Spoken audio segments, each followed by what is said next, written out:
Hello everyone, welcome back to our channel Baswa world. ఎలా ఉన్నారు? బాగున్నారా?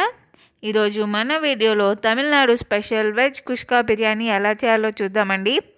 ఇది మంచి స్పైసీగా వెజ్ అండ్ నాన్ వెజ్ కర్రీస్తో చాలా బాగుంటుంది. ఏదైనా అకేషన్స్కి లేదంటే వీకెండ్స్కి ఒకసారి నేను చెప్పిన కొలతలతో ఇలా ట్రై చేసి చూడండి. మీ ఫ్రెండ్స్ అండ్ ఫ్యామిలీ మీకు ఫ్యాన్ అయిపోతారు. పర్ఫెక్ట్ రెసిపీ కోసం వీడియో స్కిప్ చేయకుండా లాస్ట్ వరకు చూడండి. ఇంకా దీనికి ఏమేమి కావాలో ప్రాసెస్ ఏంటో చూసేద్దాం. 1 కప్ నేను సోనా మసూరి రైస్ తీసుకుని ఇలా గంట ముందు నానబెట్టుకుని పెట్టుకోవాలి. మీరు బాస్మతి రైస్ కూడా వాడుకోవచ్చు. ఒక పెద్ద సైజు ఉల్లిపాయని ఇలా చిన్న ముక్కలుగా కట్ చేసుకోవాలి. 4 పచ్చిమిర్చి, 2 మీడియం సైజ్ టమాటాలని ఇలా ఫైన్గా చాప్ చేసుకోవాలి. ఒక కట్ట కొత్తిమీర, 4 teaspoons oil, whole garam masala తీసుకోవాలి, 2 బిర్యానీ ఆకులు, 5-6 లవంగాలు, 2 ఇంచులు దాల్చిన చెక్క, 2 స్టార్ అనస్, 3 యాలకులు, ఇంకా 2 మరాఠా మొగ్గ తీసుకోవాలి. ఇంకా కొద్దిగా గరం మసాలా, రుచికి సరిపడినంత ఉప్పు, అల్లం వెల్లుల్లి పేస్ట్, కొద్దిగా కారం, ఇంకా ఒక పావు కప్పు పెరుగు. ఇలా స్టవ్ మీద ఒక గిన్నె పెట్టుకుని దానిలో ఆయిల్ వేసుకుని అది హీట్ అయ్యాక హోల్ గరం మసాలా వేసుకుని ఫ్రై చేసుకోవాలి. ఇప్పుడు దానిలో ముందుగా కట్ చేసుకున్న పచ్చిమిర్చి ఇంకా ఆనియన్స్ కూడా వేసి onions light golden brown colour వస్తే సరిపోతుందండి. లైట్ గోల్డెన్ బ్రౌన్ కలర్ వచ్చేంత వరకు ఫ్రై చేసుకోవాలి.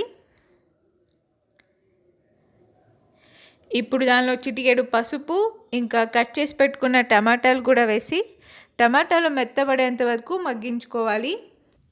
ఈ కుష్కా బిర్యానీకి veg and non veg curries ఇంకా గోంగూరతో తిన్నా కూడా చాలా చాలా బాగుంటుందండి. మనకి సేమ్ బిర్యానీ తిన్న ఫీలింగ్ వస్తుంది. ఒకసారి తప్పకుండా ట్రై చేయండి. ఇప్పుడు దానిలో అల్లం వెల్లుల్లి పేస్ట్ వేసుకుని అల్లం వెల్లుల్లి పేస్ట్ పచ్చి వాసన పోయేంత వరకు కూడా ఫ్రై చేసుకోవాలి. ఇప్పుడు దానిలో మన రుచికి సరిపడినంత ఉప్పు, ఇంకా 1 స్పూన్ కారం, 1 స్పూన్ గరం మసాలా కూడా వేసుకుని ఆ మసాలాలన్నీ ఫ్రై అయ్యి ఆయిల్ పైకి వచ్చేంత వరకు ఫ్రై చేసుకోవాలి.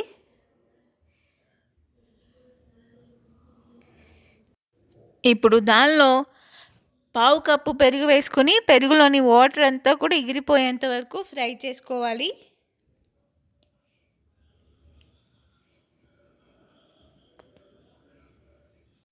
ఇప్పుడు దానిలో ఇలా కొత్తిమీర కాడలతో సహా వేసుకోవాలి. అప్పుడే ఆ ఫ్లేవర్ బాగా వస్తుంది.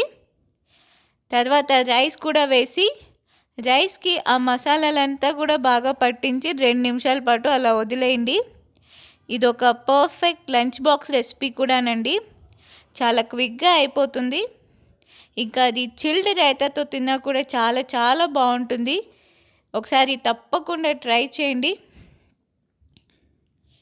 ఇప్పుడు దీనిలో కప్పు రైస్కి కప్పున్నర వాటర్ వేసుకుని 5 నిమిషాలు హై ఫ్లేమ్లో 7 నిమిషాల పాటు లో ఫ్లేమ్లో పెట్టుకుని స్టవ్ ఆఫ్ చేసిన వెంటనే కాకుండా ఒక 10 నిమిషాలు అలా వదిలేయండి. అప్పుడు ఆ వాటర్ అంతా కూడా పర్ఫెక్ట్గా దమ్ అయ్యి ఇలా పొడి పొడిగా వస్తుంది మనకి రైస్.